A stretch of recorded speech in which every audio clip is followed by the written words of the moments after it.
spot to get rolling if you want to kick it off. All right, guys, I'd like to welcome you all to our first Snap virtual training. We are definitely excited that we were able to put together a curriculum that we thought not only makes sense, but is worth your time. I mean, I'm with my favorite trainer of all time, Mr. Derek Webb.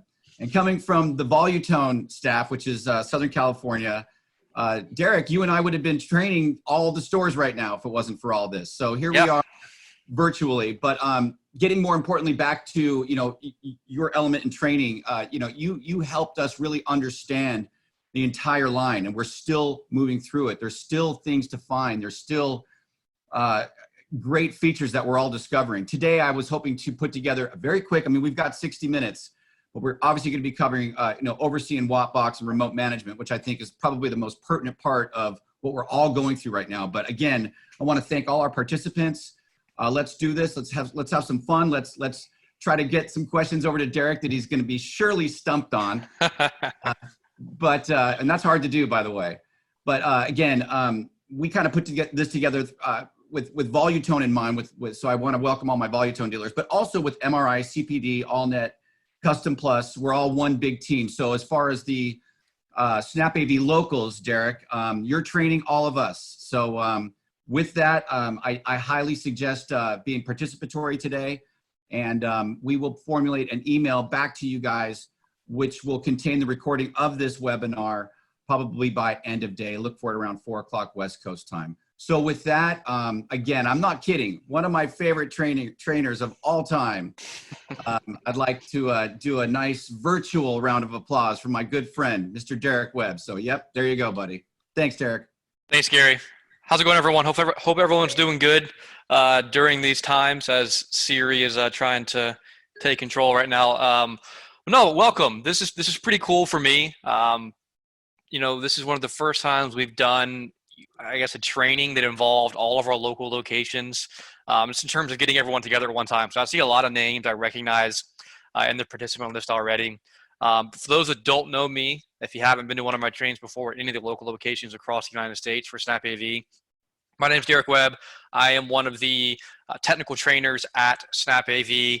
I'm one of a team of about 9 trainers now across the world that, give you guys as much education as possible. And so, as Gary was saying, we had planned to be out in California last weekend, this week, doing training. Doing what we're trying to do remotely live, right? And obviously things change pretty rapidly, right, across the United States. And so we're doing our best to give you guys virtual experiences. I think one of the things that I've learned after doing this already is in the virtual experience, we do get a chance to show more demos and a little more slower pace, but also be a little more informal. We try not to make this thing too formal. We want to make sure that you guys have a chance to ask questions that maybe you weren't going to ask if you were live in some of those scenarios there. So before we get into some of the meat of today, if you guys are having any audio issues, please make sure you're using the Zoom panel down below on your computers. You can have an option there. There's no microphone for you guys today. It's all just me talking and you guys listening. But you can test your speaker to make sure you guys can fix any audio issues you're having. And then if you do have questions, actually, I will not say if, when you have questions, I encourage you guys to use the Q&A feature. I see someone already, Ron already came right through, only here for questions. I appreciate that. That's what I wanted to do today. I want to have time here for you guys to ask the questions you want. I want to be able to show you what you guys want to see. So please use that Q&A function down there at the bottom. When you select that Q&A function, it's going to allow you to type in your question. That question will be private until either myself answer it live or one of the guys that are helping me moderate today answer it for you. And you'll see a screen very similar to this. So please utilize that, guys. Actually, you know what? Yeah, so please utilize that Q&A feature there to get your questions answered as much as possible. It's going to make our lives easier. It's going to make your lives easier. And that's how I want to interact with you guys today. So as much as possible, use that Q&A functionality as you guys go through this thing. So with that being said, let's kind of get into some of the stuff we're going to go over today. A lot of, like I said, I want to do a lot of live demos. I want you guys to drive the conversation where we're going to go, what we're going to see, what we're going to show and throughout. I have some things I feel like I want to show to help talk about it, but as we go through the presentation and through the demos today, really we're going to focus on two key areas because of the importance of those areas right now in the industry that we're living in, right? It's remote management and power management. It's the ability for you guys to properly manage your customers at every single level. Power is the most important part of that management remotely, but the ability for you guys to manage them as much as possible for you guys. It's a really important feature. It's really important to have that functionality to solve as many problems as possible. And right now, it's the most important to have a tool in place to allow you guys to make this thing powerful for your customers. And so, obviously, the overarching theme of this is going to be remote management with OvrC. OvrC is our backbone. OvrC is our cloud platform to manage your job sites. So the biggest thing that I always talk about with OvrC is it's not just a device control platform. It's not just a platform to control a few settings on a few devices. And some of you guys that have been in my trainings have heard me rehash this over and over again. But the thing is, we have to keep doing it. We have to keep helping you guys understand why OvrC is different than everything else out there when it comes to remote management. Are there other features that some other people might do a little bit better? Maybe. Are they features that we're probably going to aspire to and have one day? I would say definitely. But at the end of the day, OvrC is our customer management platform. It's not just control. It's not just allowing you to tweak a few things here and there. It is a centralized tool to allow you to manage everything on your job sites, right? So I want to share a few numbers for those of you guys that are new to OvrC or may have never seen these numbers before, but the numbers and how OvrC is growing today.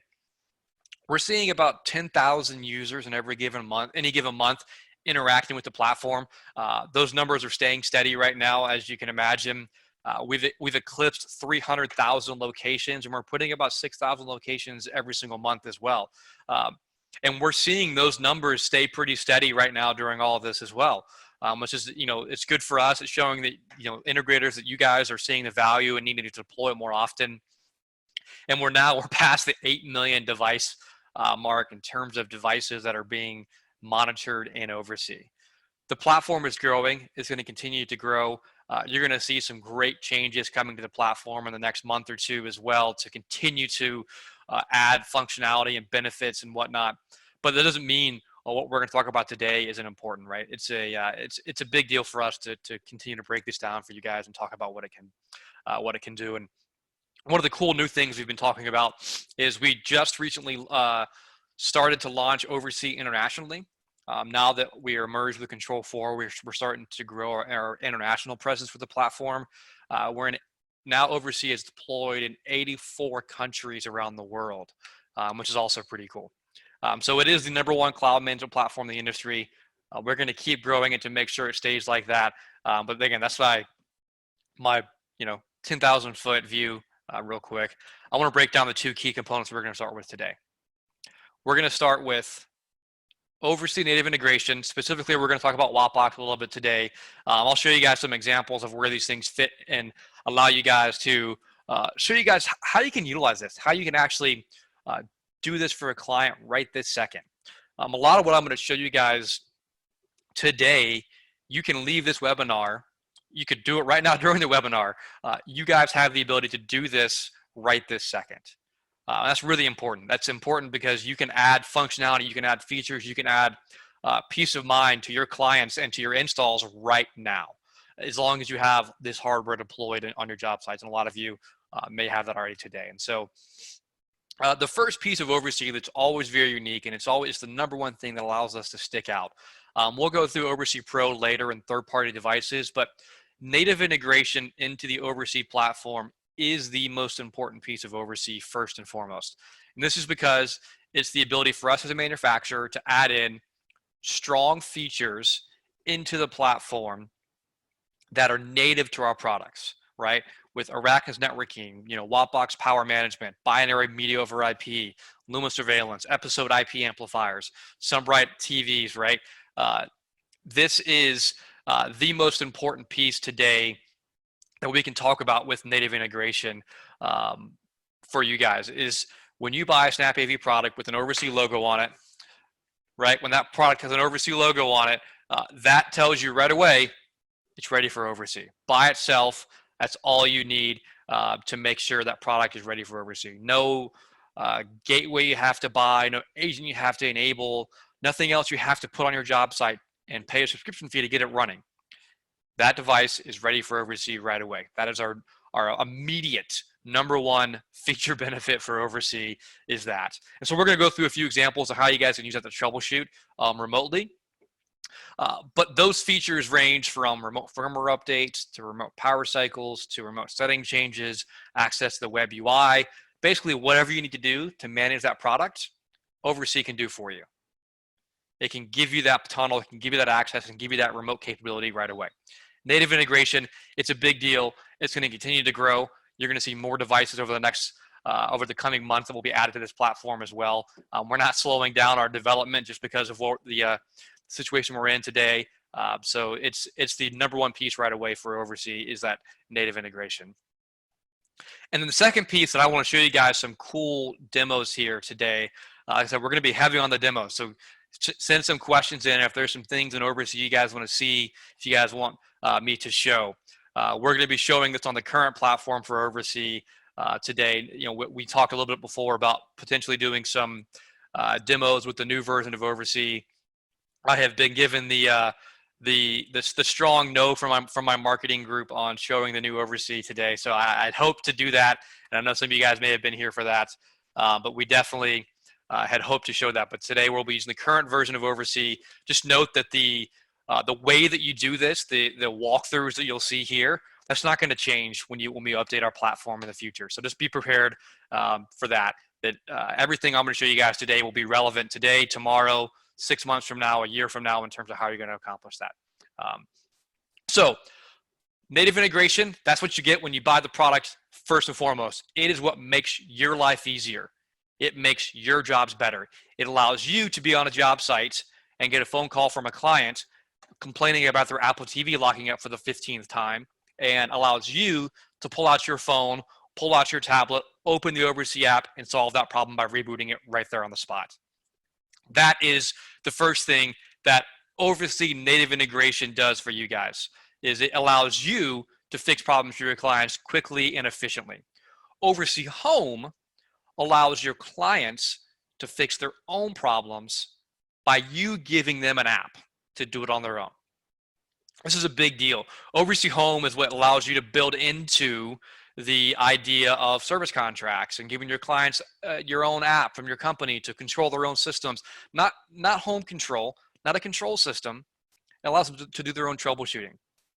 And so OvrC Home is a few different things, but first and foremost, one of the #1 features of native integration into OvrC is you can power cycle any one of those devices that I mentioned before inside of the OvrC ecosystem. So I saw a great question that came through, Lou. I will talk about service contracts and RMR in a little bit. I've got some things I want to discuss there. So great question there, Lou. We'll come back in a little bit. But that native integration, the most important piece I said before is you can power cycle every OvrC enabled device, whether it's a Luma IP camera, whether it's the switch on an Arachnus, it's a port on an Arachnus PoE switch, it's a port on a Wattbox IP power device, whatever it may be, you can power cycle it. You can give your clients that exact same type of experience in OvrC Home. You give it to them. They can't go get OvrC Home on their own and start rebooting things whenever they want to. They have all that access that you have to create for them with OvrC Home. It's an end user facing app. So it has a lot of really powerful features I want to show you guys here in a little bit. But one of the bigger pieces as well is it allows you to enable your clients to have easier access to you. So things like going through and putting your company logo, putting your company contact information inside the OvrC Home app. So when the client opens that up, they remember who you are. They know that, hey, this is given to me by Joe's AV. Hey, this was Derek's AV that gave this to me. Whatever it may be, it's allowing your clients to maintain access to you as much as possible. But the thing to understand here, guys, is everything we're going to talk about right now is free. It's completely free. If you have a client today, right this second, that has any of these products deployed that you see here on the left-hand side of my screen, any of those products deployed, and you want to give them OvrC Home, You can do it right now. You don't have to visit the job site. You don't have to roll a truck. You don't have to do anything to give them this access if they have these products deployed. So that's why I want to jump into some of these live demos here, guys. I can talk about it all day. We can sit here and we can push, we can talk. Let's show you guys some things. Let me show you guys the way this works and whatnot. So before I jump into some demos, I want to mark a few questions here that I think that I want to make sure that I can answer and show here inside. So I see a great question that came through early as more of a suggestion, asking for reporting features in OvrC Pro, like demotes for an example. So if anyone is familiar with Backpack or IHG,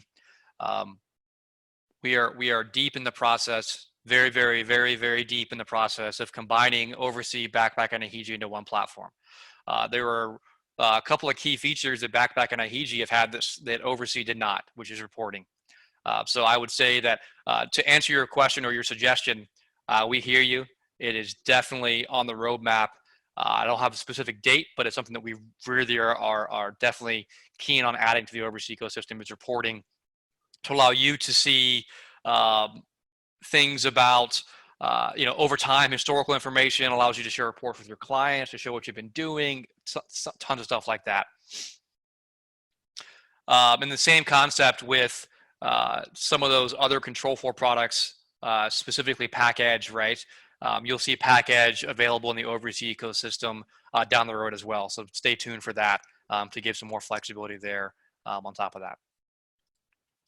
All right, let's see some great examples here. Oh yeah, see, I'll definitely touch on that one. Okay, cool. Let's jump into this real quick. Let me show you some live demos here. I see some questions about how do we, how do we compare to other platforms out there? So that's one of the things we're going to talk about, to show you some of those features that you're not going to find in other things, other platforms out there today. And so the big one right away, when you talk about how do we compare with other platforms out there, 100%, it starts with that native integration. The native integration piece that I talked about before, that is the number one thing that nobody else in the industry can offer. Some people are going to try, and there's a few out there we've heard they're going to be trying to do some similar things, but nothing there's no other manufacturer out there that makes the amount of products that we make in terms of the hardware and has the cloud platform behind it to give you that full experience there. And so when I mention that, when I talk about that, the first thing I always show you guys is you hop into some of our devices and you look at an Arachnus 310 PoE switch. This is our PoE switch, and you're seeing information around the actual devices itself. I've named all my ports, so I know where everything's at in here. I'm seeing if the device is online, offline, the actual port itself. Is it passing PoE power? How much wattage is being consumed inside of that as well?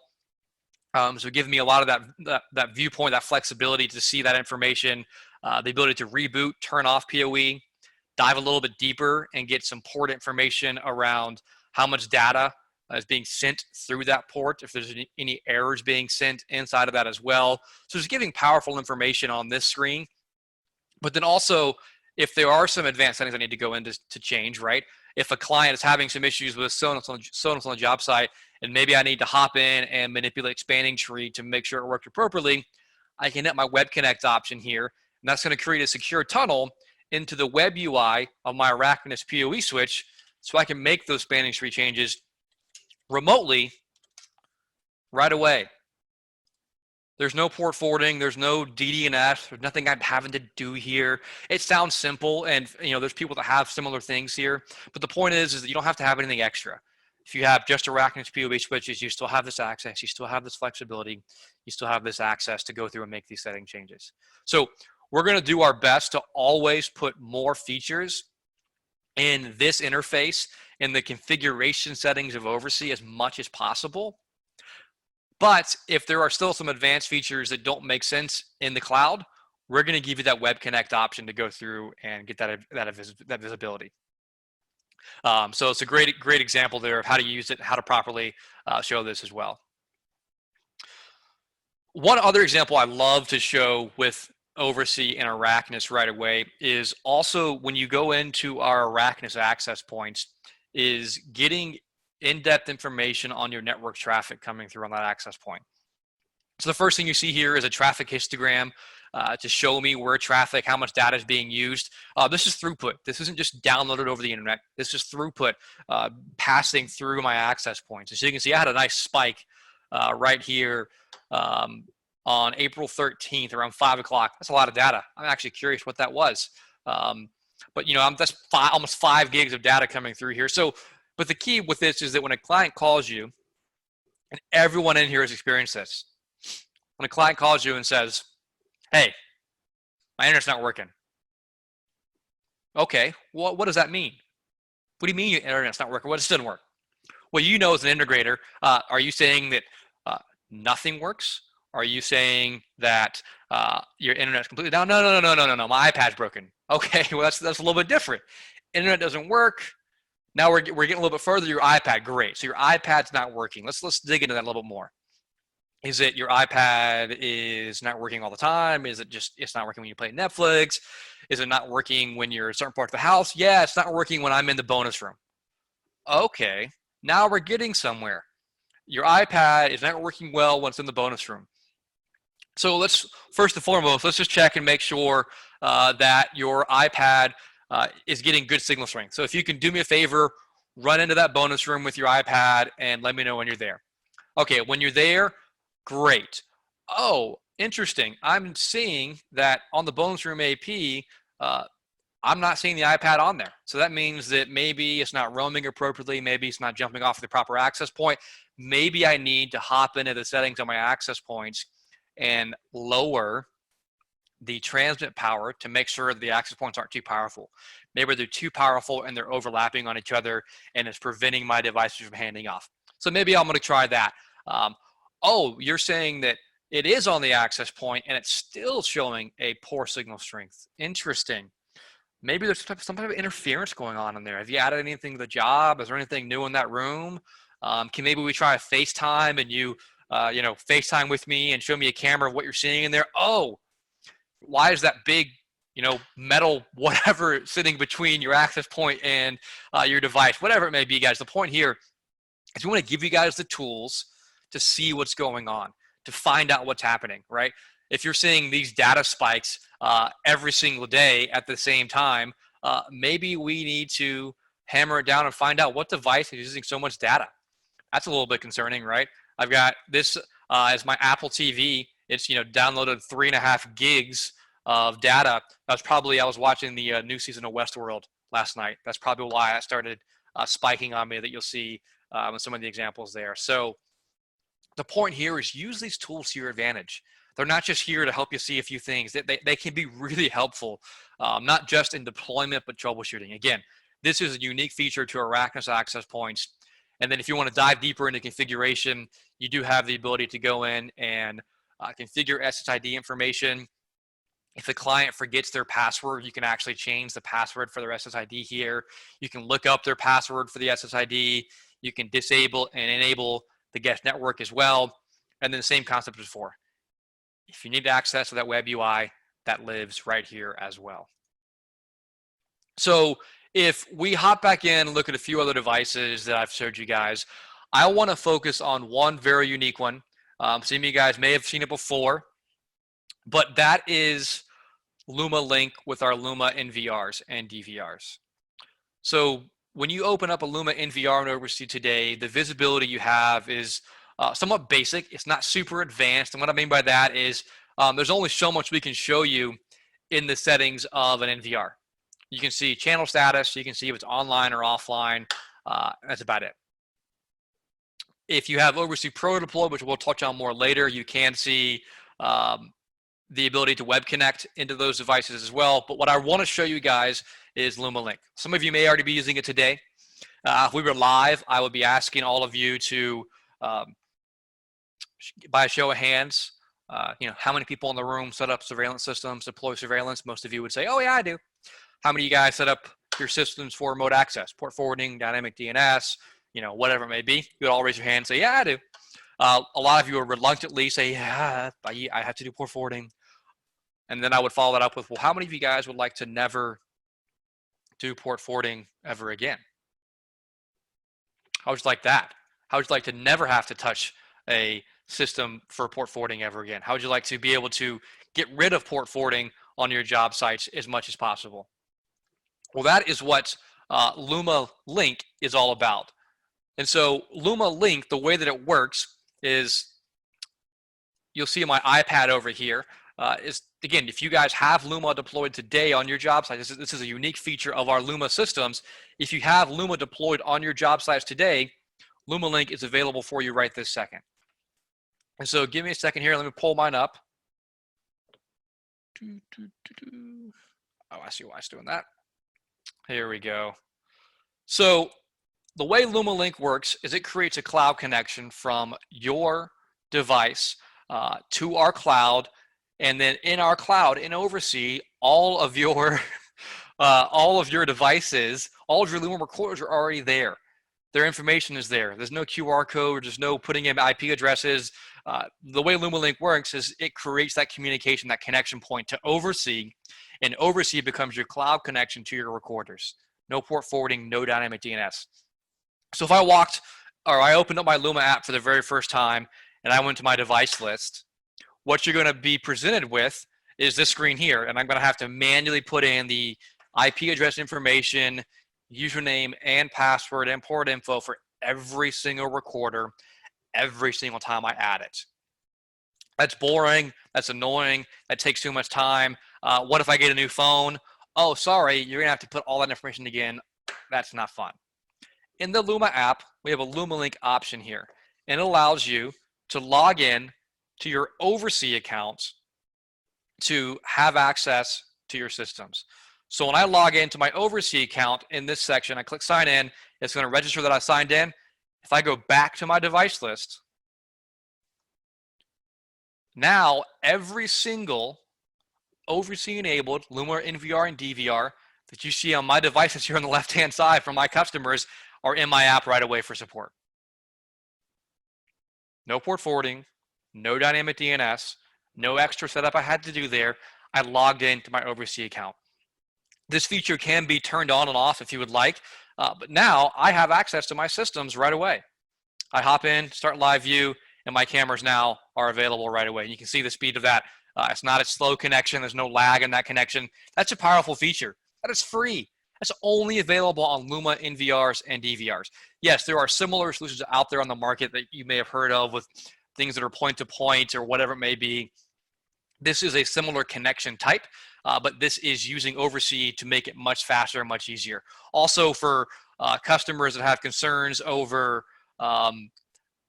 anything with security, this is a more secure connection because it is a point-in-time connection. It's not a constant port forwarding rule. It is not a constant opening in your firewall. It is whenever I am accessing the system, there is a cloud connection to my recorder. When I close it, the connection is closed. The communication is also happening in the United States because we are using our OvrC servers to manage this point-to-point connection. We are not using a third-party server in China or somewhere overseas.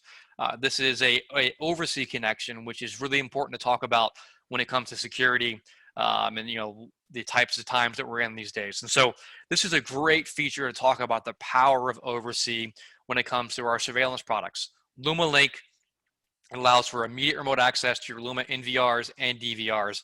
It's a great feature. This is available for all of your customers as well. So I'm going to hop in and we're going to show a little bit of OvrC Home for you guys as well to go through this.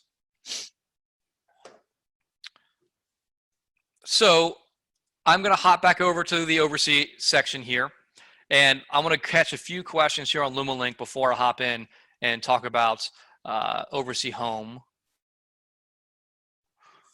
Oh, great question. So Lou had a question around if you open the Luma app again, there was a toggle button that you may have seen on that app.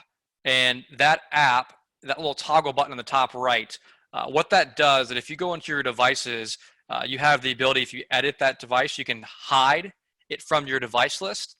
And so if I hide that device from my device list, when I go back, the toggle option there on the top right, it essentially toggles the devices I have hidden from there. So if you have customers that you want to manage most often, you'll keep those visible, and the ones that you don't really care about as most often, you can hide those in here, and that toggle button is allowing you to go through and toggle between your the hidden ones and not. It's a great question, Lou. Thanks for asking that one. It's a great point. So let's talk about OvrC Home for a second, because this is one of the big ones I want to show you guys, because like I was saying earlier, you have the ability to go deploy OvrC Home right this second for your clients today. So if you're in your OvrC app today, make sure you guys are using the web version of OvrC. That's where all the OvrC Home configuration happens inside of the ecosystem. And you go to your Client Services tab in OvrC.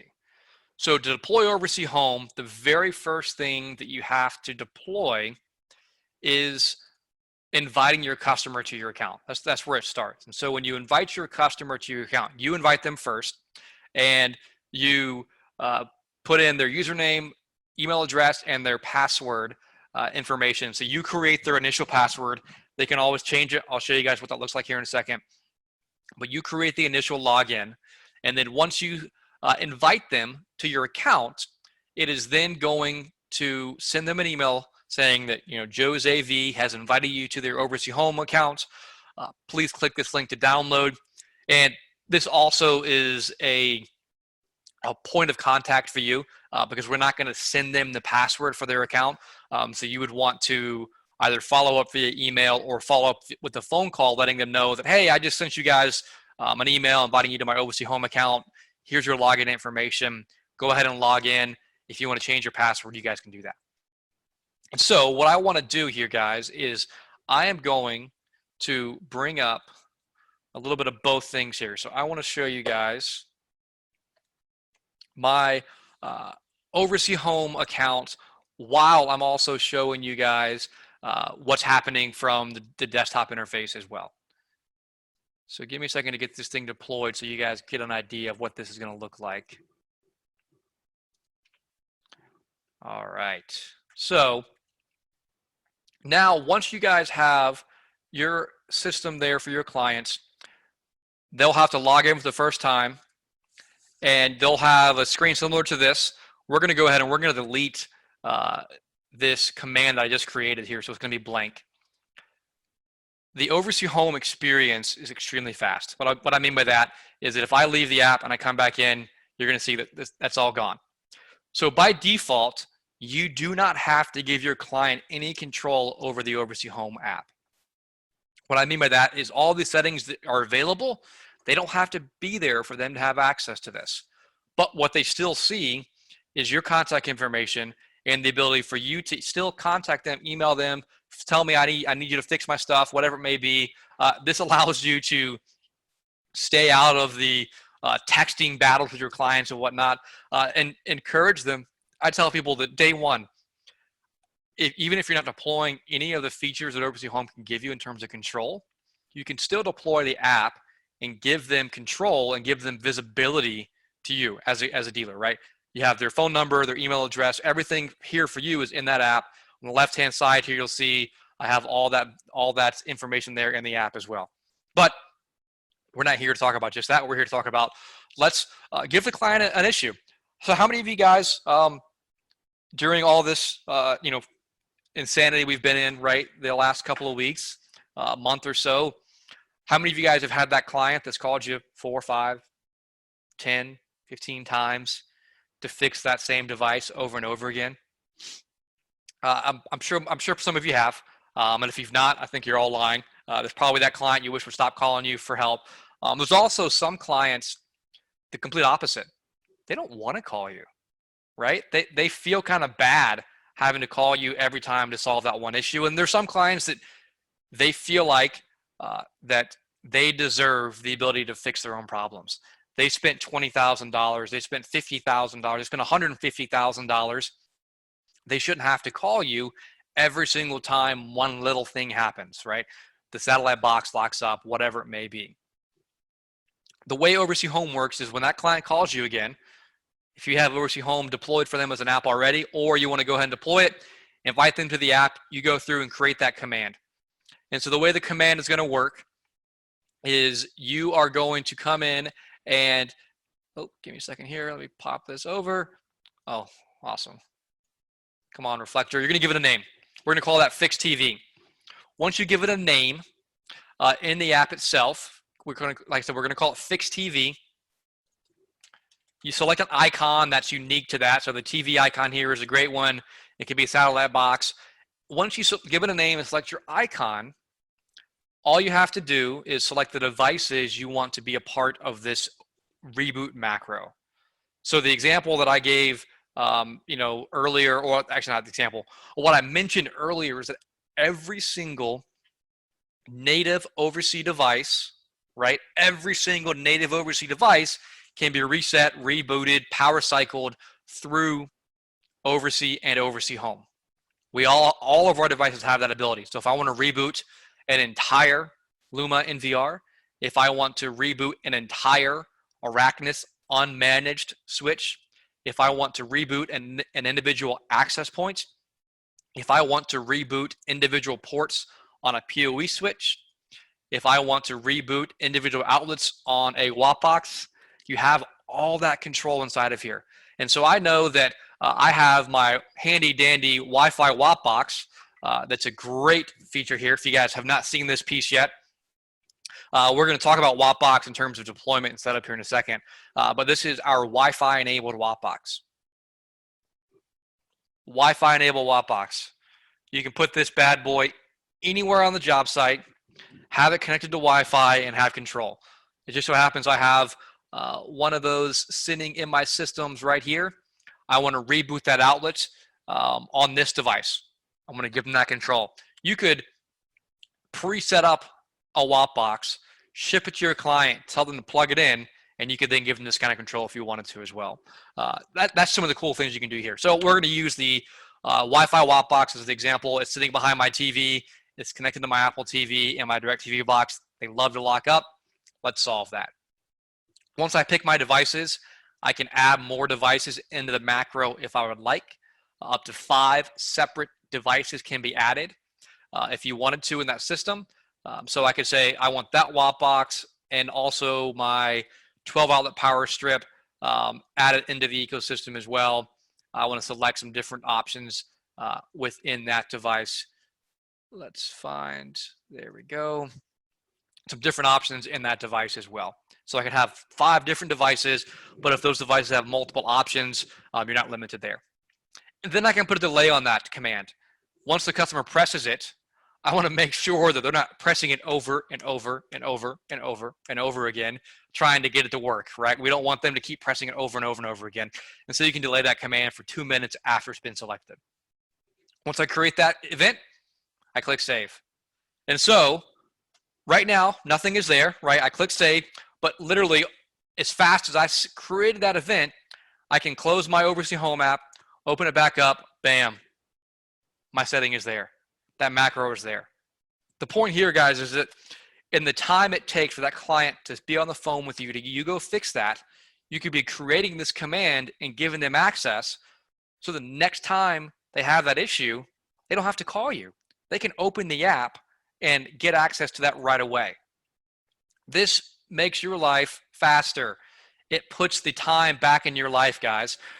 It allows you to get that time back. And so I saw a question, if I go back into that command, the delays between each command here that you may have seen. So this delay that you see right here is a delay between us sending a command to that device. One feature of Wattbox we'll talk about more later is the feature that allows you to set power on delays for your outlets. We always follow the power on delay on the individual Wattbox.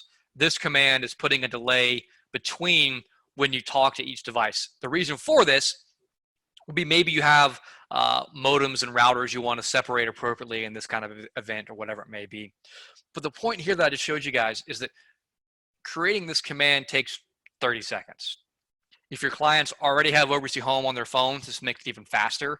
If they don't have it, take an extra minute, 3 minutes, invite them to the app, and then tell them once you create this first command, close the app, open it back up, they're going to see it right away. That's easy. That's simple. every single one of you guys, if you're deploying OvrC with Wattbox or any other SnapAV products, can deploy these things right now. It's a great thing that I love to show. I love to demo for you guys as you go through it. So there are some other advanced features with OvrC Home that your clients can have access to.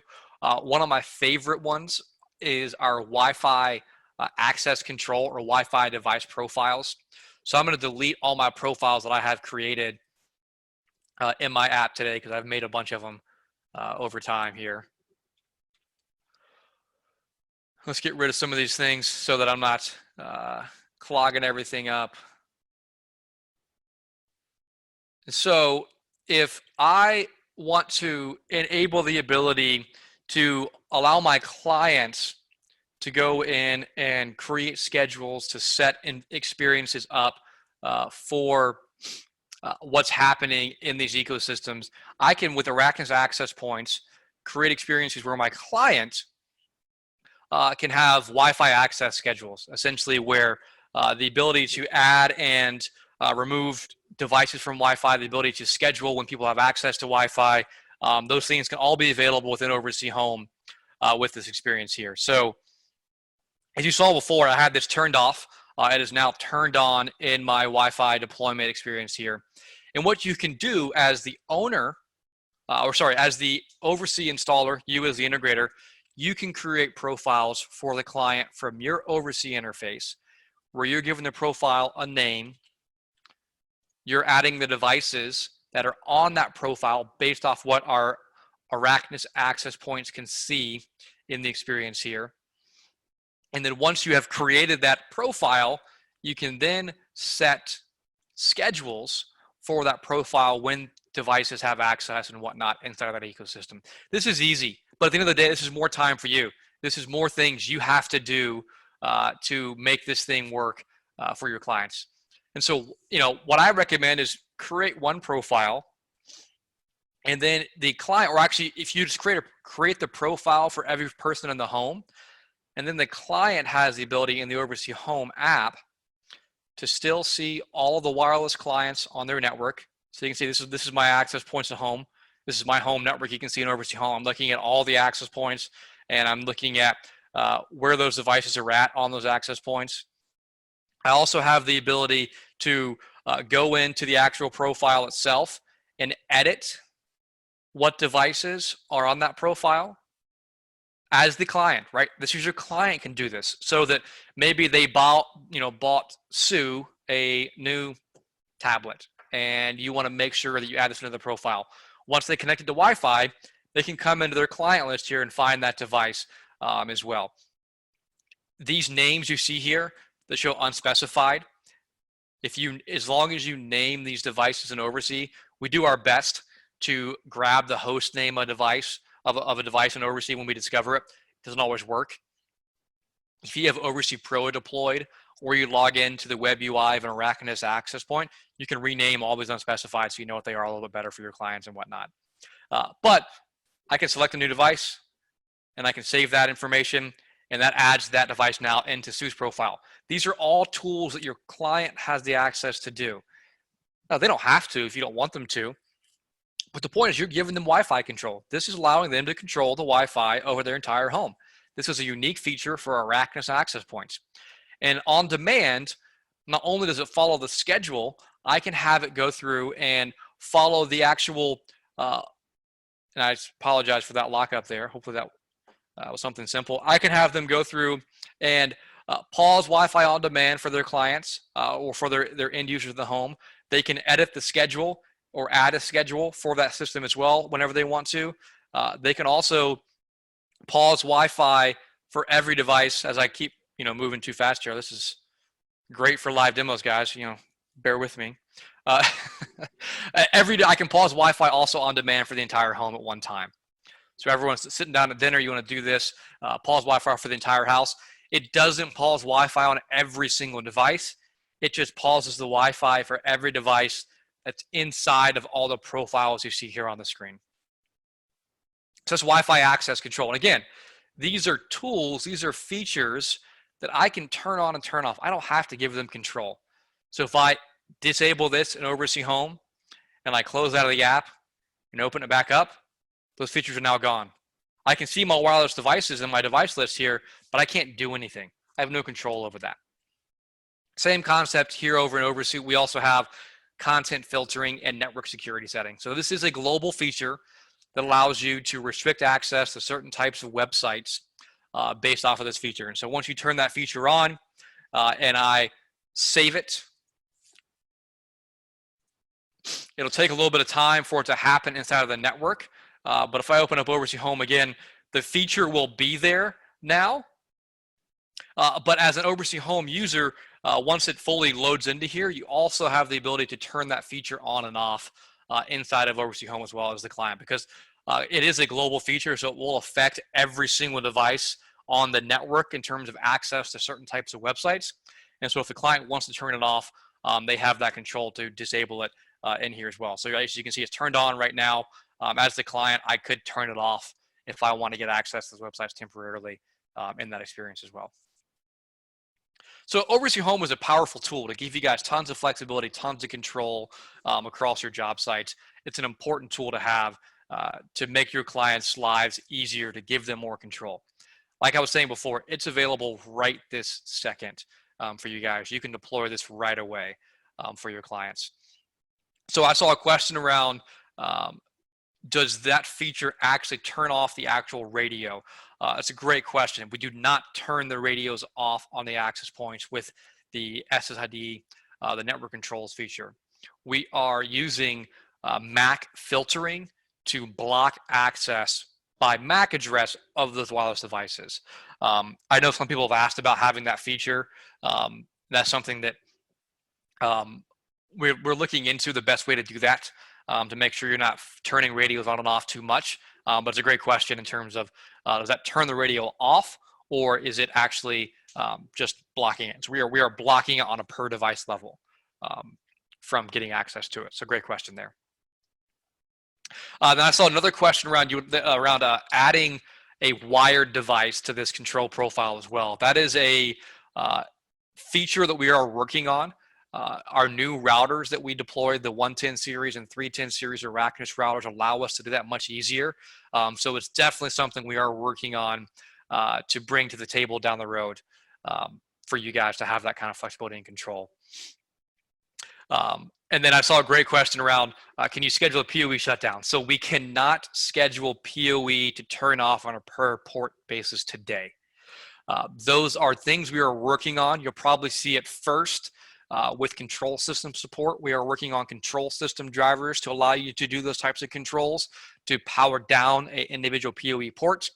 And then eventually you'll see some similar experiences to allow that to happen inside of OvrC Home. The biggest thing we're trying to work on with that is logic-based scenarios where you cannot accidentally take a system down because your client turned off the wrong port. So it's definitely something that's on the horizon for you guys that we want to keep building through, but definitely we want to give you more shutdown capabilities as well. And also another great question that came through around, are there plans to add any more content filtering by user? Yes, we want to bring more profile controls to the platform as well. You'll see a lot of those types of features coming into the second half of this year and into next as we power through and get to the next side, the next version of OvrC, I guess you could say it. So yeah, I definitely agree. The on and off is something we're working on there. So I want to jump in and talk about setup of Wattbox before we kind of end today on OvrC Pro types of things, because I've seen some questions that came through here. I always like to rehash and just show this experience all over again for you guys, which is the setup and deployment of auto reboot inside of our Wattbox platform. So Wattbox as a platform is one of the most important pieces of the OvrC ecosystem because of what it does, right? It gives you the ability to cycle power. You have the ability to go in and cycle power on individual devices. And so if you walk into one of our Wattbox power strips today, you are going to see an experience similar to this. You're going to see all of your outlets available on that Wattbox. You're going to see how much wattage draw, how much amperage draw is happening on each of those things. And we have this experience at multiple sizes, multiple levels, multiple form factors, right? This is my 12 outlet vertical power strip that we have. We have an 18 outlet vertical power strip. We have 12 outlet rack mountable solutions. We have a 6 outlet rack mountable solution. We have, like I said before, our Wi-Fi enabled little micro ultra compact Wattbox. It is hardwired if you want to have it hardwired. We have all these form factors, and then obviously in OvrC, you have the best control possible, right? And tons of visibility. On the front end, seeing your outlets, naming your outlets, turning power on and off, rebooting power. But let's talk about some of the features. The first thing I like to show is the outlet options section right here, which is obviously naming your outlets on that actual device, setting your power on delays for your devices as well, which is an important thing. And what this power on delay means is that when my entire Wattbox powers on, every outlet will follow this delay. And so to remember, the way this works is when the Wattbox powers on, the timer starts at 0 for the entire Wattbox. And so what we're saying is that after 1 second from that one timer, turn this outlet on. After 2 seconds, turn this outlet on. They're not dependent upon the one before it. There is one timer, starts at 0, and it all goes there across the board for your devices. Important feature here though, network device, reset only, outlet mode. And so what this feature is doing is this is for your mission critical devices, your modems, your routers, your devices that should never be turned off. This is allowing you to make sure that that device, no matter where it's at, I cannot accidentally turn it off in my ecosystem. It's a big deal. It makes your life easy. It's one of those things that just the best practice every single job site. Let's go through and make sure you guys have that deployed and set up appropriately. Your mission critical devices, it makes sure that you can turn off that you cannot turn off that port. That is at every single level, guys, every single level. That's if I press the button on the front of the unit. That's if I, through OvrC, whatever it may be, I can never turn that outlet off. That's a big deal to have, just the best practice for setting up and configuring. And then what I want to go through is, let's talk about auto reboot. So the original feature of Wattbox, the original killer feature for some of you guys that have been with SnapAV for a long time, and you remember when we first released IP Wattbox. I'm going to give it 5 minutes before I give you guys the date and time. But does anybody remember when the original IP Wattbox was released? But when we first released the original IP Wattbox, our original killer feature was self-healing auto reboot. Before OvrC was ever invented, before OvrC was ever even thought about, we wanted to create a power product that allowed you guys to easily reboot things automatically, right? I usually get a nice person in the training room that likes to, raise their hand and, very in a very funny way say, "Oh, what happens when there's no internet? Will OvrC still work?" That is a very honest statement that today OvrC does require internet. That also means OvrC Home does require internet for it to work. So what do you do if there is no internet? Auto reboot is that feature. It's the ability for our Wattbox to ping IP addresses, websites, and monitor their activity. And if the ability to ping those goes down, I wanted to reboot a specific group of outlets in a specific order on a specific time frame, right? That's a big deal. That's automatic tech support. And so the way that you set it up is pretty simple. First, you come into your host settings. Your host settings is where you are creating the websites you want it to ping. And so I have it as an example, Google, Yahoo, Amazon. I even have a private IP address. I have a Control4 EA3 processor as an example as well. You can test the ability to ping those websites here as well to make sure that they're good uses. You can add more. I think you can have up to 15 different websites you want it to ping. So you set your websites first. Once you set your websites, you want to set the logic for each outlet on when it will enter this auto reboot experience. And so what we're saying is, let's first pick an outlet, pick my router. This outlet will reboot when all of the selected hosts down below timeouts, or any of the selected hosts timeout, or never.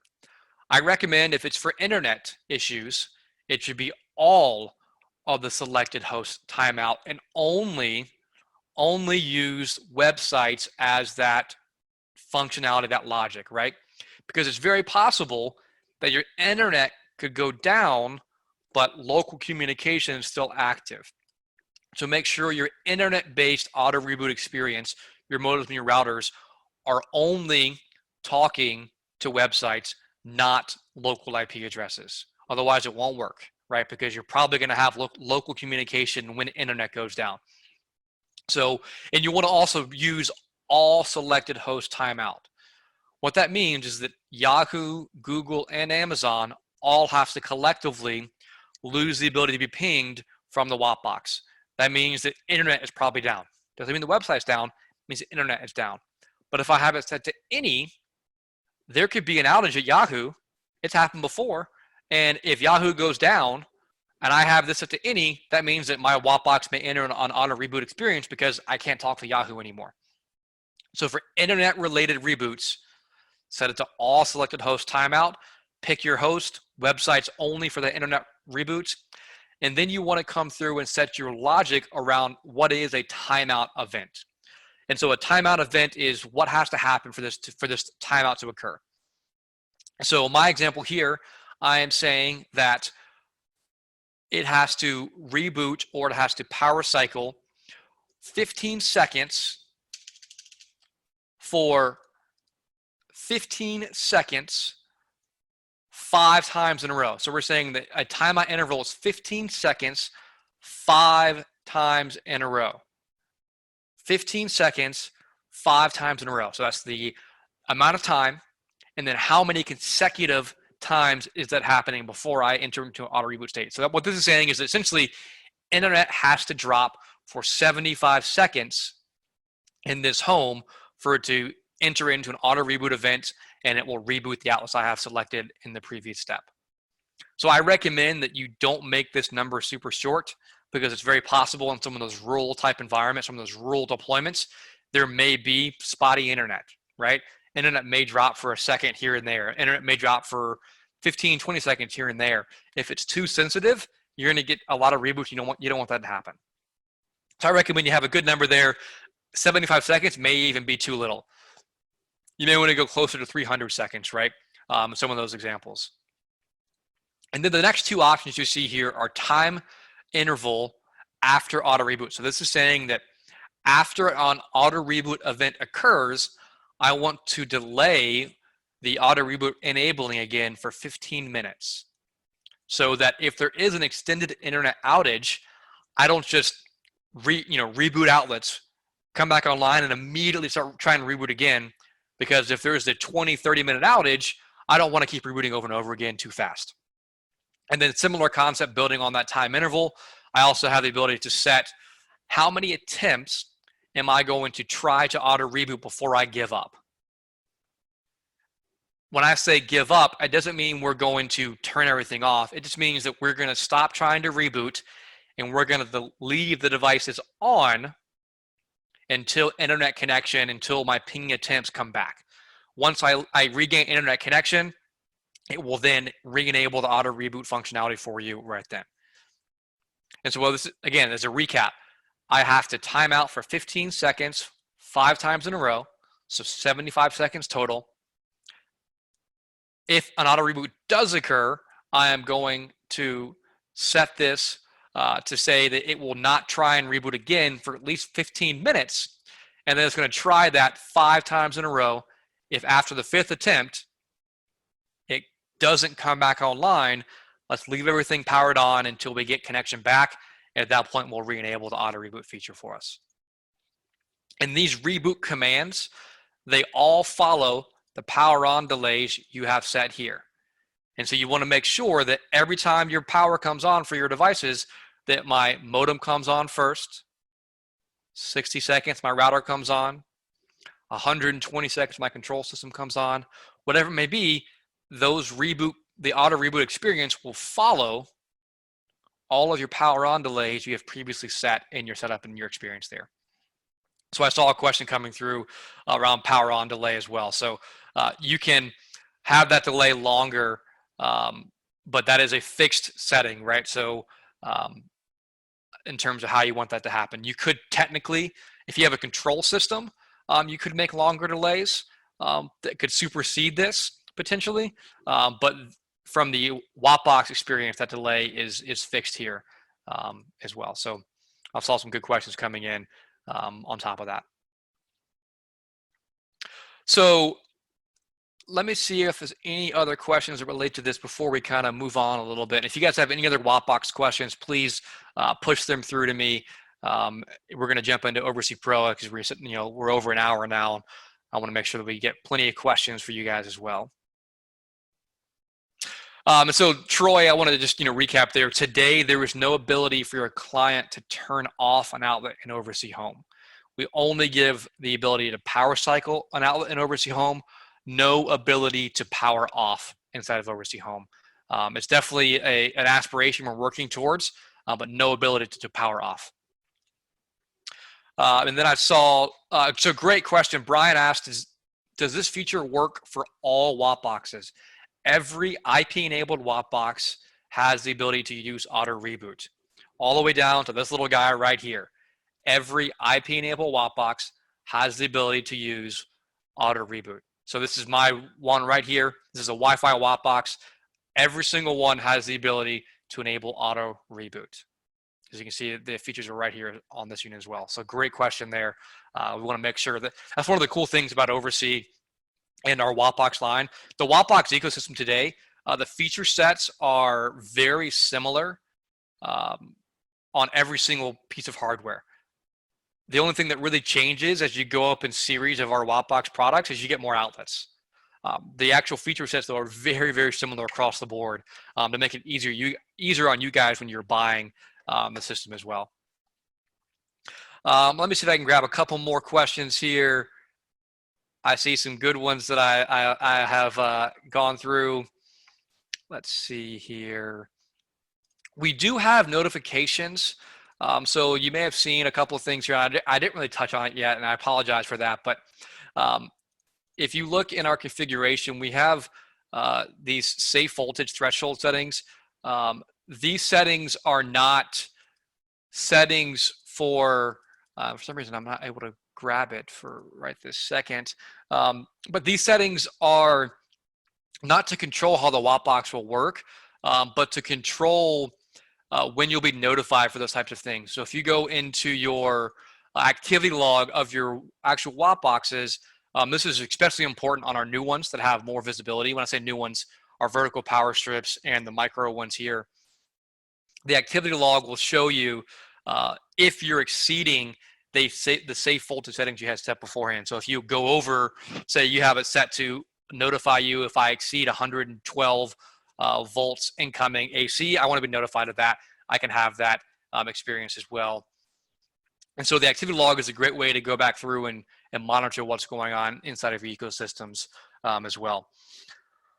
So also I saw a great question from Matt Zagaros. Is there a way to view device settings when the device is offline? So one of the things I had hoped to show you guys today was that. That is a feature of the new OvrC that we are not showing today, unfortunately. But that is a feature that is very, very soon to be released to give you that type of visibility of device status online and offline as well. So great question there. And I see the question there about this from Shane asking about Wattbox DNS on our new Wattboxes. Heard you loud and clear. I'll make sure to continue to push that feedback back to our teams to bring that back on some of these new experiences as well. And so as we move into OvrC Pro, let's talk about a question that I've seen come through as well around best practice for receiving notifications. So I've seen one side of it, which is some of you guys have asked about What are we doing about false positives, devices showing offline when they're not supposed to be, so on and so forth. So one of the big things we're doing to work on that is in the new platform of OvrC, where we're creating a better device communication protocol between our cloud and the hardware itself. It's a lot of back-end work, nothing you're going to have to do. But that right away, once we relaunch the new version of OvrC down the road, it will make that experience in terms of getting false positives much, much, much better. And it's all about the back end and what we're doing to create a better communication protocol between the devices. So that's the first part. The worst thing we could possibly do is create an experience where you stop relying on the notifications as important, right? When you log into your system, you see 100 notifications, you say, I don't care. That's too many. I'm giving up. That is the worst thing that we could possibly do as a manufacturer and a developer. So we are 100% agree. We are working on that. What I will say, though, is that not every client needs to be notified, right? Not every client needs to be in your notification realm. Maybe you have certain levels of a service contract, and some of the service contract levels denote a standard operating procedure or a response time for certain types of events. So maybe you want to make sure you're being notified about the proper clients. And so in your OvrC accounts today, in your customer list, you'll see these little bells next to each customer. The bell next to the customer will enable and disable notifications for that entire customer. So maybe a client isn't paying you for any remote access or remote servicing capabilities. Do you really need to be proactive for them? But especially if you have clients that are paying you, right? Why would you be prioritizing? Why would you be putting your business in place to support proactively a customer that's not paying you today? If they call you and say they have an issue, you can always jump in and go support them. But if you have clients that are paying you for that level of support, you should be notified about them, and you have to do it. I know it's tough. I struggle with it as well because I love to fix things, right? But you have to make sure that you're doing right by your clients that are paying you so that they can properly get the level of support they deserve. So this is really important as you talk through that. So this will disable it per client, and then maybe you have certain devices you want to turn off in that as well, right? And so you can go through and turn off alerts on a device level as well.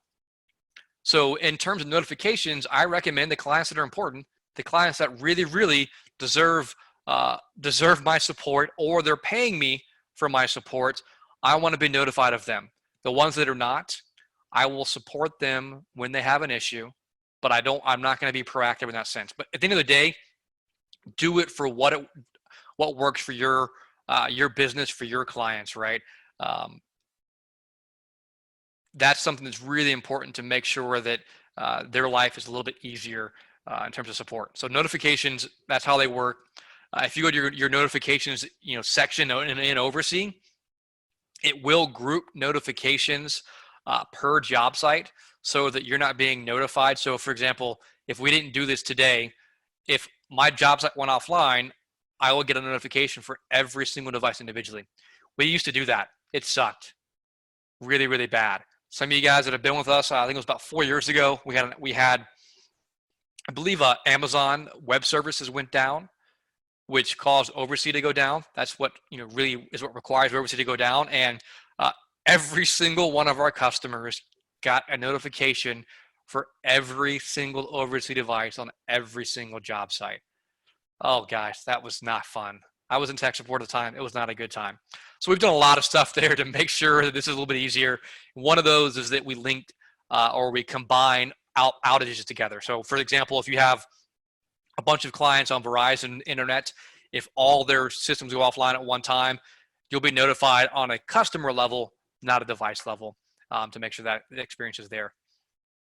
And then if you select notification settings, you have the ability to get notifications via email as well, or in the app, so you can get extra notifications if need be.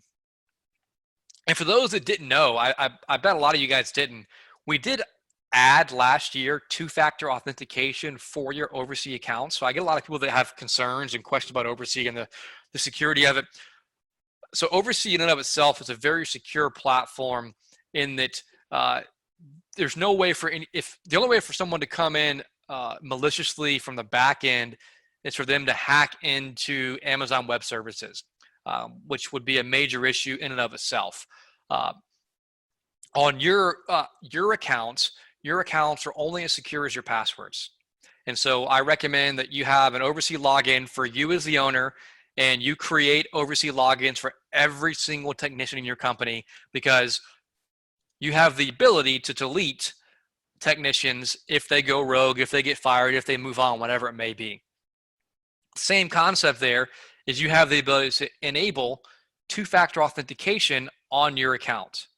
And so once you enable two-factor authentication, you can then say that if I log in from a new device, I want to make sure that I get a verification code so that I have to put that in to get access to that account. So this is just a great way to make sure that you guys have this feature for you guys to make it a little bit easier for everything going out there. So I'm going to hop over into OvrC Pro. The first thing I want to talk about here before I do that is that everything I've showed you guys so far today, it's free. Every single thing. All of it. There is nothing you have to do outside of buying the hardware from us in terms of Wattbox, Arachnus, Luma, whatever it may be, to get access to that native integration and OvrC Home access. That's all that's required to make that piece of the system work. As we move into OvrC Pro, this is where you may have to pay something, but everything I've shown you guys so far doesn't cost anything. It's a part of the ecosystem. It's a part of what we talk about with our platform. So I always like to rehash that for you guys. Now, OvrC Pro is what adds in the next piece. I've seen a lot of questions already come through, so that's why I wanted to make sure I got to this part of today. But OvrC Pro is what brings in the kind of the second half of the OvrC ecosystem. It's bringing in not just our products and support, but bringing you guys into the ecosystem where you can manage every single thing on that job site from one central interface. That's our goal with OvrC going forward. That's our goal with everything going forward, is giving you guys one tool to manage everything. Having to go through every single app you guys have to manage all your devices is annoying. It's a pain in the butt. Some of them are good, some of them aren't great, some of them could be better, whatever it may be. We want to give you one tool to manage everything as we go through this. So OvrC Pro comes in two flavors. There is our OvrC Pro Hub that you see here. The OvrC Pro Hub is a standalone device that you would deploy on a job site to enable it for OvrC Pro. It's the first piece of OvrC that might cost you some money, depending on your level with SnapAV or with Volumetone or whatever, MRI, AllNet, Custom Plus, right? Depending on your level, that could be anywhere from $150 one time to $300 one time per job site. No subscription, no tokens, nothing else you have to do. You buy that for that job site, and it's going to give you all the features we're going to talk about here in a second. The other is that if you buy an Arachnus router, 110 series or 310 series, OvrC Pro is embedded for free. You buy a standalone hub, 150 bucks, Arachnus router, embedded for free. Feature sets are the same. So a great example there of how to get access to OvrC Pro. What do you get, right? So first and foremost, you get a new global system dashboard, great visibility to everything happening on the job site, systems health and vital troubleshooting tools, just taking everything and bringing it up from the device level to site level. Built-in network diagnostic tools, so it allows you to use speed test information to see speed test trends. We're using speedtest.net Ookla to give you that information, show network latency, things like that. We're also going to automatically discover and find all IP devices on your network, every single one. We're going to find it automatically. not just SnapAV devices, all IP devices. And we're going to regularly ping those devices, and those same notifications I just showed you guys, you can be notified when those third-party devices are going online and offline. And then I saw a question come through earlier as well. The hub's also going to automatically scan available ports and the associated services with those ports and make them accessible for Web Connect automatically as well. So that goes in the very beginning, examples like Web Connect into third-party network switches, Web Connect into third-party audio video receivers, Web Connect into all these devices, right? If it has a web UI, OvrC Pro can tunnel into it with no extra setup, with no extra settings. It's easy. It requires nothing to make that happen, guys. That's how easy it is to make that experience happen. So it doesn't end or stop just at a web UI. If you have the ability to put in a URL to connect to a device, a great example is Windows Remote Desktop Protocol. I'm going to demo setting it up here in a second. If you have the ability to set up a device or connect to a device via a web URL, OvrC Pro can create that connection for you. All you have to do is expose the port that device uses and then tell OvrC Pro that it's there, and it can create that connection. I'm going to show you guys an example of doing that. Windows Remote Desktop Protocol is a great example of that and how you guys can utilize that today. The last piece, though, that's probably the most significant about OvrC Pro is the ability to add in support for third-party devices in a very similar way to what you'll see with native SnapAV devices, right? What I mean by that is, you look at, say, a Panamax surge protector. We can give you the same experience on a Panamax surge protector in OvrC with OvrC Home to what you might experience with the Wattbox. Are we saying we want you guys to use Panamax on every single job site? No, it's not what we're saying, but we're saying that maybe you decide to move over to Wattbox, but you have 100 Panamax surge protectors deployed throughout your job sites. It doesn't make sense for you to have to maintain 2 interfaces for support. That's no fun. That's annoying. We want to give you guys one tool. So we've given you the ability to integrate Panamax surge protectors into OvrC Pro. We've given you the ability to interact and interface with multiple third-party network switches, from Cisco to Luxel to Ubiquiti to PackEdge, which will be native soon in the future, to Netgear, right? If that third-party network switch is a managed switch, OvrC Pro can talk to it. We've given you deep integration with audio video receivers, Denon, Yamaha, Pioneer, Marantz, Integra, Onkyo. Deep integration for control. I'm going to show you guys some examples here of what that looks like. Giving you integration to control Samsung IPTVs, things like power cycling, status information. We are working on further integration with Sonos. So I saw an early question came through, when will the Sonos reboot feature come back?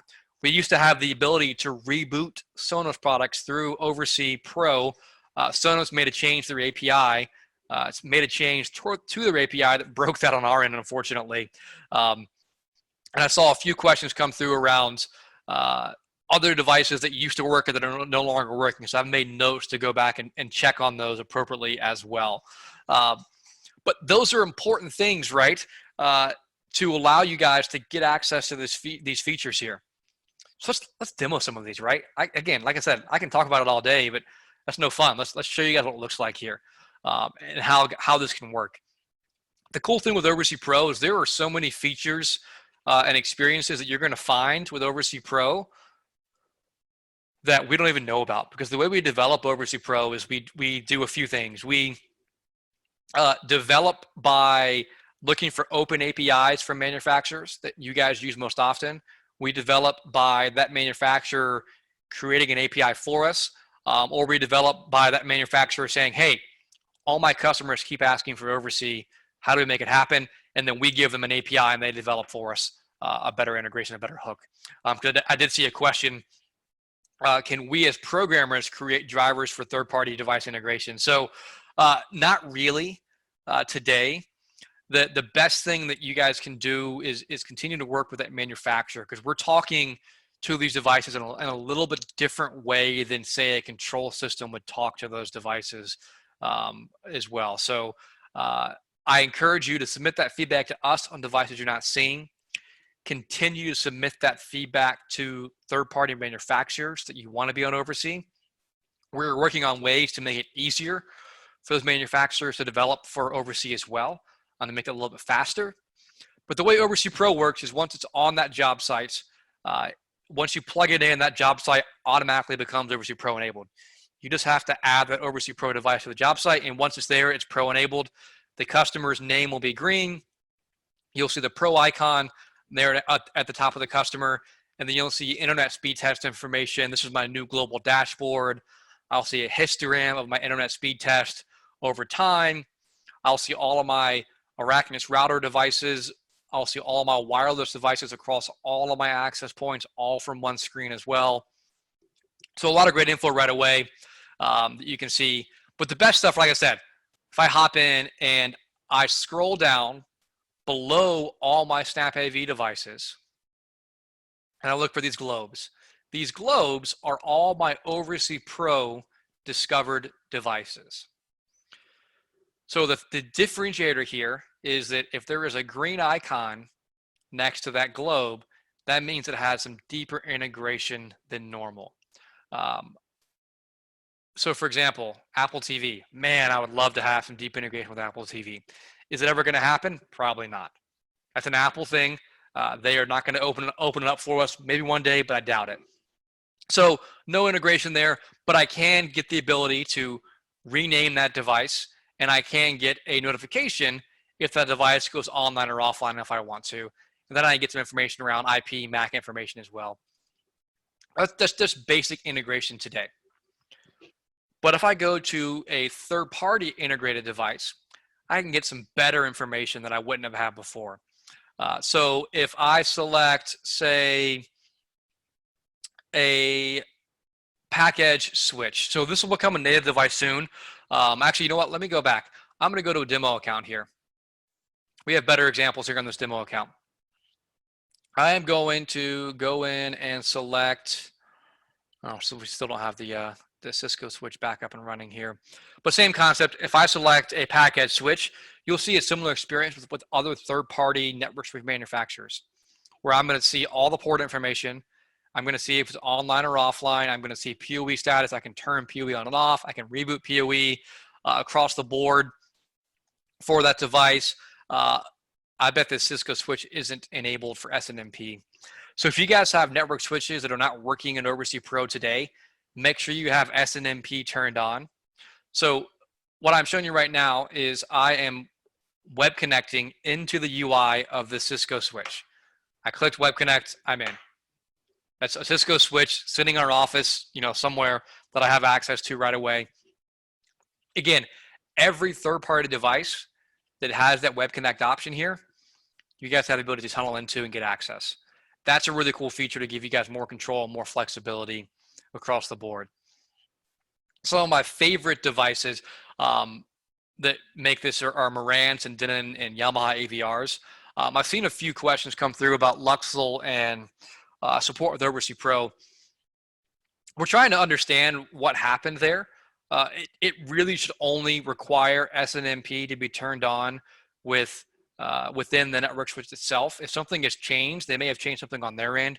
So we're trying to understand more about that and what may have changed. So I've got a note to go look at that one as an example of what's going on. We're literally just talking to these third-party switches via SNMP to allow it to happen. But let's look at a Marantz audio video receiver. I'll pull up a Marantz audio video receiver. This should be any Denon, Marantz, Yamaha, you know, Integra, Onkyo, AVR that's been manufactured, I think, the last 2 years. We'll have this integration into OvrC Pro. But I can see status of the network firmware version. Is a firmware update available on that device? I can see music source status for all my streaming services, if it's logged in currently or not. I can see status of different sound modes, HDMI configuration statuses. I can see protection errors that could come through. I can force it to power zones on and off, reboot network devices. Again, this is deep into not just Marantz, almost every major experience in the OvrC Pro ecosystem is available in here today. Yamaha is a great example. We have a partnership with Yamaha to give this kind of flexibility for you guys as well, which is the ability to select inputs on Yamaha audio video receivers as well, get deep status information on these systems on top of that. So these are some great tools to give you guys more visibility, more flexibility across the board. But what I want to show you guys is something I mentioned I would show you before, is I want to pop back in here, and if I go into my account today, I mentioned earlier that you have the ability to tunnel into a Windows-based PC remotely with OvrC Pro. So this is my PC that I'm on currently in OvrC Pro. Obviously, there's no Web Connect option here. What can I do? Well, the reason I can't do anything right now is I don't have Windows Remote Desktop Protocol enabled. So to set up Remote Desktop, you have to first enable it inside of your Windows settings. So today, if you search Remote Desktop in Windows, you do have to be on Windows 10 Pro, not Home, and you enable it. It's going to say, hey, you want to enable that? You say, yep, okay, great. I have it enabled on this computer now. By default, Windows Remote Desktop uses port 3389 to create a remote desktop connection. So in OvrC, if I go to my site with OvrC Pro Deploy and go to site settings, and so like network ports scanned, I want to add in a new port to scan for in this for remote access here. So I click add. I'm going to type in RDP 3389. I'm going to set the type to other because this is not an HTTP request, and save that. And now if I go back to my device list, click scan, it's going to scan my network for new devices or new services for some of these products. And so we're going to give it a second. We're going to talk through a few more things while the scan finishes. The more devices you have, the longer the scan takes. But once the scan finishes, it should then pop up and show, hopefully, if my demo works well, a Web Connect option for my desktop PC now, because I have Windows Remote Desktop enabled on that device. And then that will give me the ability to tunnel in and get access to those devices as well. So while this is continuing the scan, I want to answer a few questions here as we go through this. So I saw a great question that came through. You probably saw a connection or a prompt come up about the OvrC connection failing while I was browsing through OvrC. That's one of those things that we're fixing in the new platform of OvrC. And so what that prompt means is that the way that OvrC works today is we are polling your job site for device status all the time. We're saying, hey, what's the status of these devices? Because today, all the data lives at the device level. And so we have to always know what's going on, and that's inefficient, right? We get that. It works well, but in larger deployments, in deployments you have a lot going on, you may see that, hey, it failed, because what happened is for some reason it timed out while trying to get that information from that device. If you refresh your page, it'll come back right away and you'll have access to it right then. But that's why you saw that prompt, is that for a short period of time, it tried to ping that network and it lost connection for a short period of time. And that's what you're seeing there. So that's a great question. As you see right there, right? I refreshed it. It didn't grab it. Everything's still there. It's just having some trouble there communicating with my job site right this second. Not ideal, I agree. But it is one of the big features we're working on correcting with the new platform. Okay, so I now show you guys, I have this new Web Connect option. This Web Connect option says other port 3389.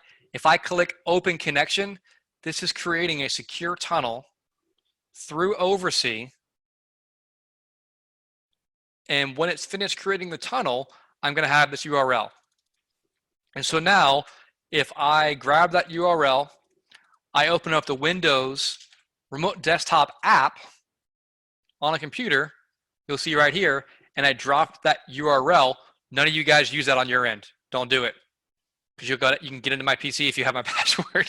And I dropped that URL into here. I put in my password for my computer, if I can remember it appropriately. Let me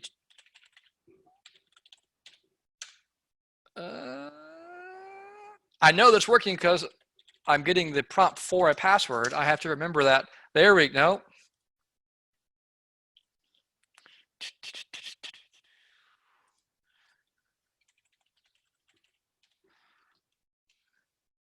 Guys, I think I forgot my computer password to log in. That would cause an issue, don't you think? Well, I know that the connection is finished because I am having access to this right now. It giving me the login prompt lets me know that it is correct and it is working. Let me try this.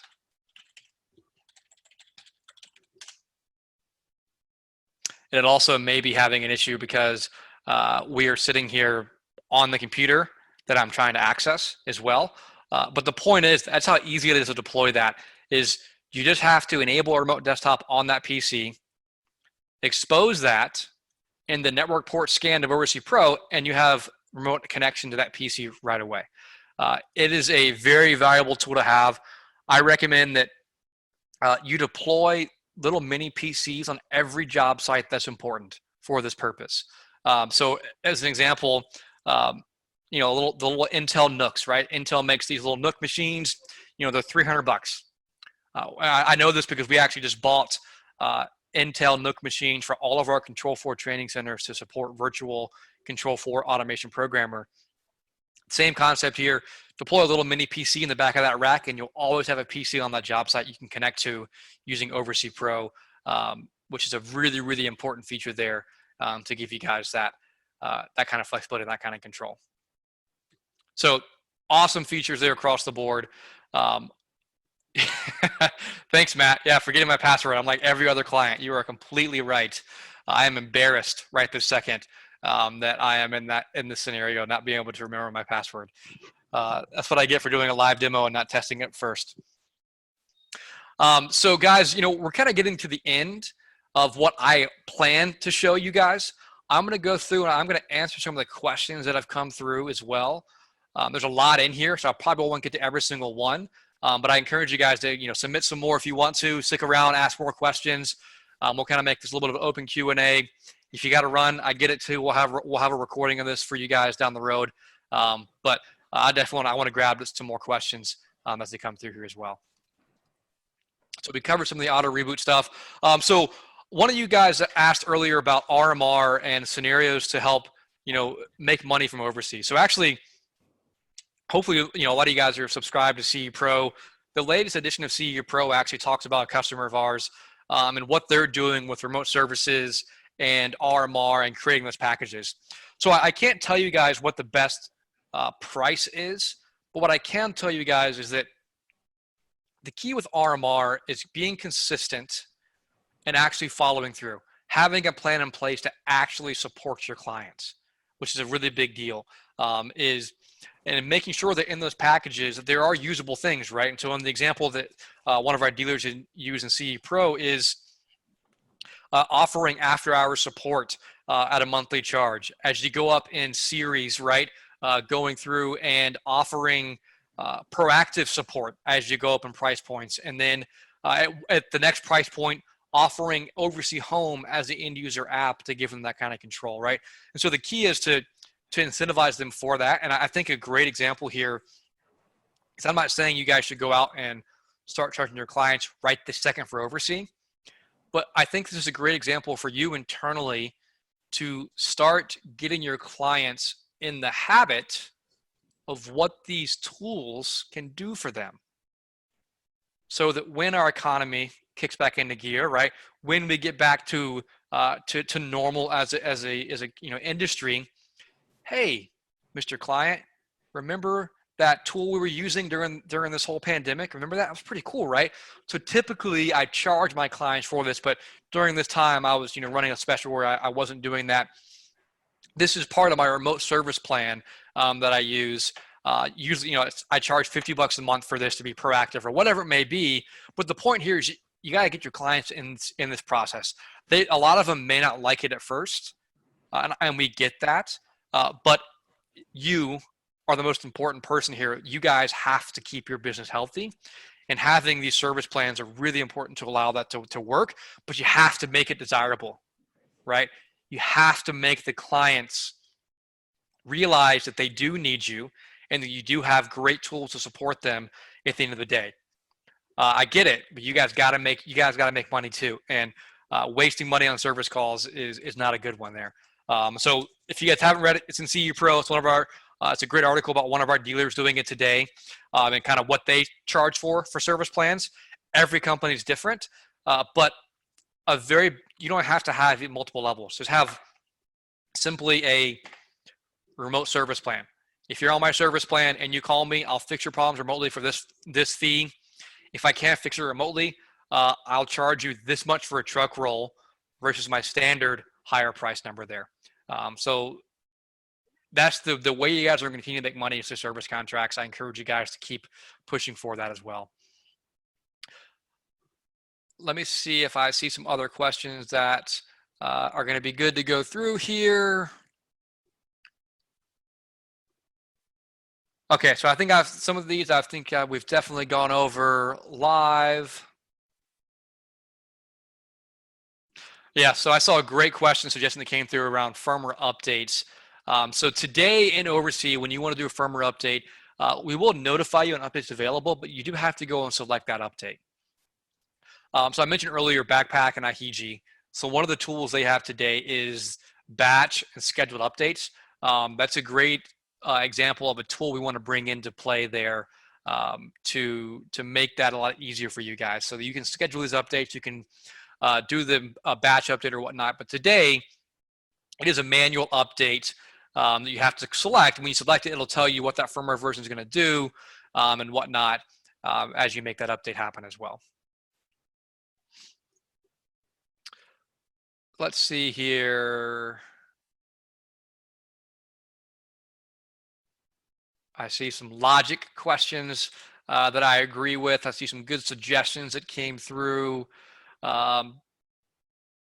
So I want to, here, let me do this real quick. I am going to,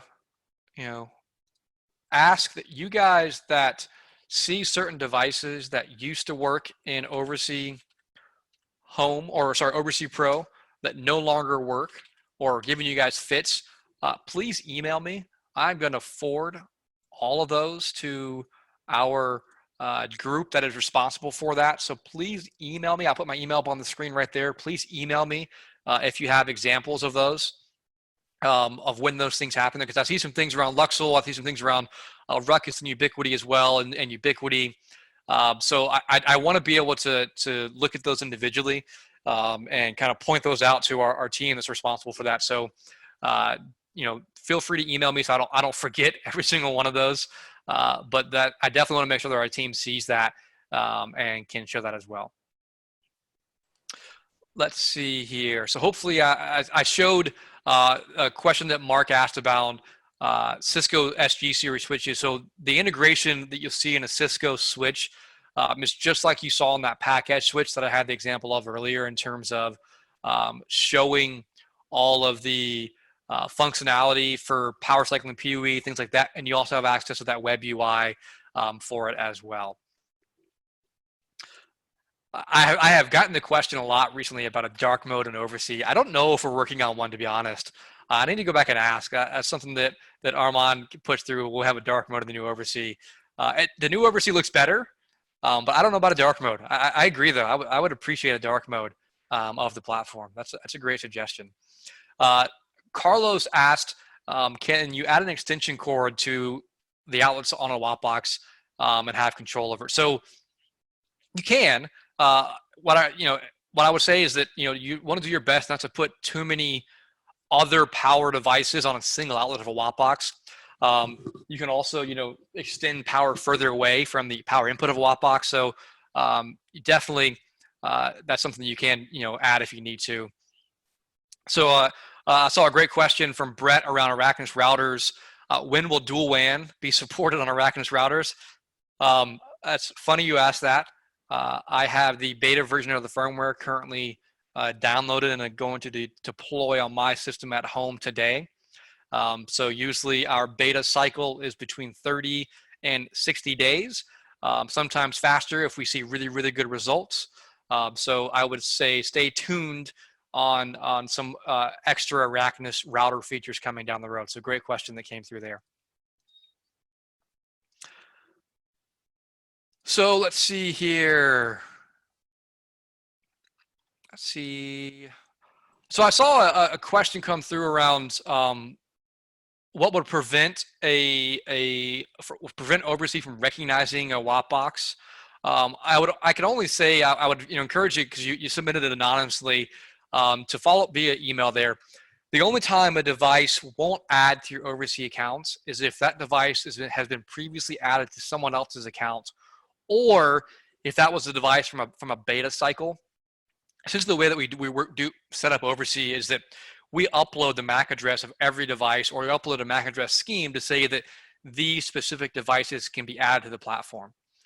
If it's been added by someone else's device, or if that MAC address isn't in our realm of IP addresses or MAC addresses, it cannot be added. So if devices aren't working, I encourage you to reach out to our support teams to find out. They can look up if it's on someone else's accounts to see if there's something unique going on with that specific device. That's usually a case-by-case basis there. And so I saw a question come through about back around auto reboot. Is it best practice to have local IP addresses in conjunction with web addresses for auto reboot? I only recommend using local IP addresses to reboot those specific devices themselves. So what I mean by that is that if I want to monitor the performance of my control processor, I am going to set it up to where that outlet only pings that local IP address. And if that local IP address loses communication, reboot just that outlet. Because remember, if internet goes down, your local communication probably won't go down with it. So great question there around that in terms of best practices and whatnot.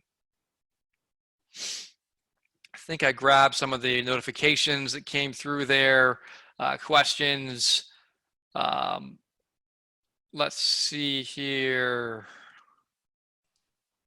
See if I get some new ones. Yeah, Volutonian asking the question if you have given out the actual release date, Derek. We have not given the release date for the new OvrC. Pins and needles, everybody. We can try to press them here, but I know you guys have heard about it. All I can say is stay tuned. We are close, but it's definitely going to be exciting for us when we get there. But definitely stay tuned. I wish I could give you a release date, but we're not giving a release date at this time.